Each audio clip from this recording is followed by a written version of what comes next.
Bonjour et bienvenue sur le premier épisode de Nintendo d'occasion ou pas. Aujourd'hui je vous présente Lego Star Wars 2, la trilogie originale. C'est un jeu sorti le 13 septembre 2006, développé par MS Entertainment et édité par LucasArts. C'est un jeu d'action-aventure qui retrace en gros les épisodes Un Nouvel Espoir, l'Empire contre-attaque et Le Retour du Jedi de la saga Star Wars. Commençons par citer les points positifs. Dans ce jeu, au fur et à mesure de notre progression, on débloque tous les personnages de la saga qui auront chacun leur particularité, avec certains qui possèdent des effets spécifiques et qui sont donc rangés dans plusieurs catégories. On a donc le choix entre les personnages ayant des armes qui auront comme particularité de posséder un grappin, et bien entendu les Jedi qui auront accès au pouvoir de la force. Autre point positif, chaque personnage débloqué va vous permettre de débloquer ses parties et d'ensuite pouvoir créer votre propre personnage jouable.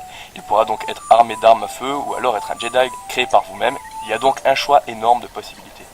Aussi, chaque mission peut être rejouée dans le désordre avec d'autres personnages de votre choix, permettant d'avoir accès à des points accessibles qu'à certains personnages à débloquer. Toujours dans les côtés positifs, le jeu propose un mode multijoueur en mode multicarte où vous pouvez coopérer dans la cantina et dans les différentes missions du jeu. Le jeu propose aussi un jeu une carte en téléchargement DS, un côté intéressant si vous achetez le jeu seul. Le seul défaut est que le jeu une carte est juste disponible dans l'arène où vous pouvez combattre de 2 à 4 personnes. Vous pouvez alors profiter du gameplay de base avec les personnages de la saga, mais aussi partager des vaisseaux avec d'autres personnes si vous possédez tous les deux votre jeu. Ensuite, un des points forts de ce jeu est l'accès à la cantina entre chaque mission. Dans cet endroit, vous êtes libre de vous balader, de contrôler les personnages que vous aurez débloqués, à savoir que chaque personnage débloqué sera disponible dans la cantina. De plus, si ces personnages sont bons ou mauvais, ils pourront se battre entre eux dans cet endroit. Libre à vous de les regarder se battre, de prendre part au combat du côté bon ou mauvais, ou alors tout simplement tuer tout le monde.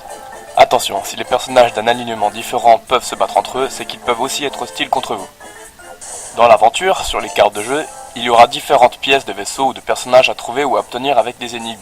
Ils permettent de compléter la collection que vous pouvez admirer depuis la cantina également. Pour en finir avec les points positifs, on peut conclure que le jeu reprend plutôt bien les musiques du film. Passons maintenant au côté négatif du jeu. Très rapidement, vous remarquerez que le jeu est assez pixelisé, mais c'est excusable pour un jeu Nintendo DS agrandi sur une nouvelle console XL. L'un des défauts du jeu, c'est la caméra fixe. On peut la tourner légèrement, mais si vous décidez d'aller à droite, votre personnage avancera à droite de façon parallèle à votre écran. Sur une vue horizontale, dans un angle de salle, il est assez difficile de se déplacer sur des passerelles. Attendez-vous à devoir réussir un passage après plusieurs tentatives. Certaines caméras vous bloqueront la vue, ce qui risque d'être handicapant sur certaines parties. Autre point négatif en lien avec le jeu de caméra, c'est qu'à certains moments on ne sait pas du tout où aller. Si vous n'avez pas déjà fait le niveau, attendez-vous à avoir quelques moments où vous devrez errer à la recherche de la porte menant vers la suite de l'histoire. Dans la continuité du manque d'indication, c'est le manque de tutoriel. Vous êtes lâché dans la cantina sans aucune info à part une vidéo d'intro qui vous montre vaguement où aller. Il y a quelques pièces vous indiquant une direction à prendre pour le premier niveau et quelques rares indications en jeu. Mais vous devez principalement tout apprendre par vous-même. Notez que le jeu est assez simple à utiliser et à apprendre. Pour finir, l'un des défauts du jeu est aussi sa durée de vie. Il y a un minimum de 5 épisodes par chapitre, du chapitre 4, 5 et 6, et les missions sont plutôt rapides. Ce n'est donc pas un jeu où il faut rusher l'aventure, mais plutôt essayer de récupérer un maximum de kits dans les parties. Le jeu une carte est un avantage, mais le mode arène devient vite lassant si vous n'êtes que 2. Ce mode devient intéressant à partir de 3 joueurs, mais pour un match à mort, un total de 4 joueurs peut ne pas être assez à la longue. Personnellement, je n'ai pas testé le jeu 4 joueurs. En conclusion, c'est un jeu très intéressant. Si vous le trouvez en occasion à moins de 5 €, n'hésitez pas.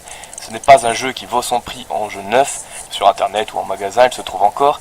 En occasion, c'est un jeu qui va vous permettre de passer d'agréables moments seul ou à plusieurs. Je pense que beaucoup ont déjà rêvé de créer son propre Jedi pour pouvoir fracasser Dark Vador. Et pourquoi pas rejouer des scènes mythiques avec un ami dans une arène. Est-ce donc une Nintendo occasion à prendre ? Pour un total d'environ 70% de bon côté, je dis oui.